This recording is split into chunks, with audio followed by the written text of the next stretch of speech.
Her voice cut through the walls at 3 a.m., low and trembling with intent. "He's just a washed-up old farmer," she whispered. "Send your hitman at dawn. Make it look like a robbery." The words didn't hit me like thunder. They fell like snow, quiet, heavy, suffocating. She thought I was asleep. She thought the man lying in the next room was too broken, too simple, too tired to matter. She didn't know that for 20 years I was led on a CIA Black Ops unit, the most feared demolitions expert in Europe.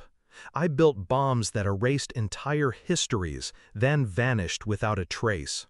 At dawn, the chain-link fence screeched. A shadow cut across the field. Her hitman thought he was entering the home of a farmer. I let him, because the real detonation would happen later, inside this house, inside her. I lay in bed, eyes closed, replaying her whisper. Every syllable was a blade. She hadn't said my name. She hadn't said husband.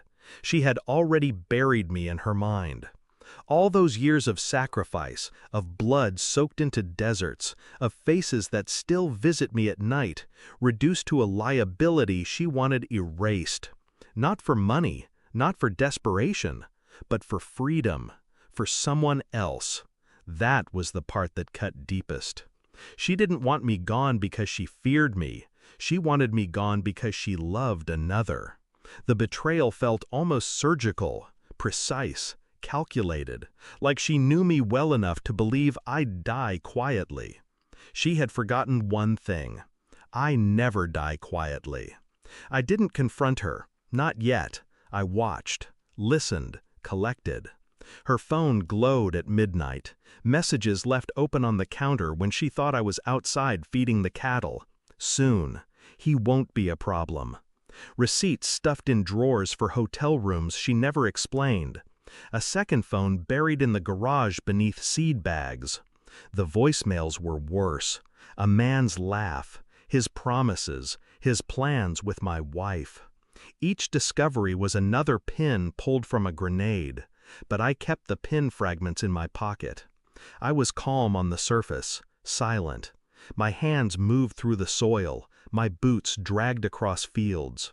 She thought I was exactly what she named me, a farmer too tired to fight.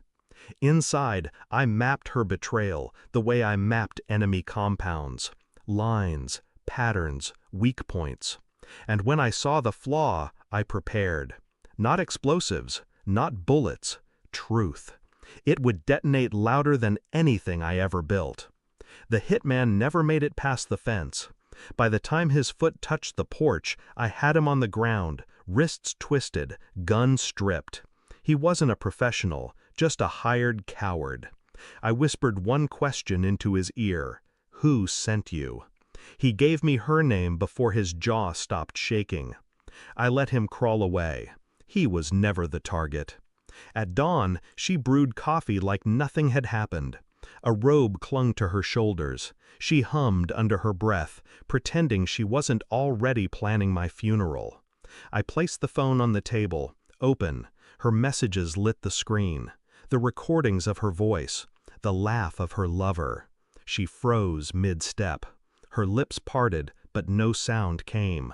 Her hands trembled, reaching for words that didn't exist. I watched her crumble, and I said nothing. That night, I drove her to the town she used to meet him in. She thought it was mercy. She thought I was offering her freedom.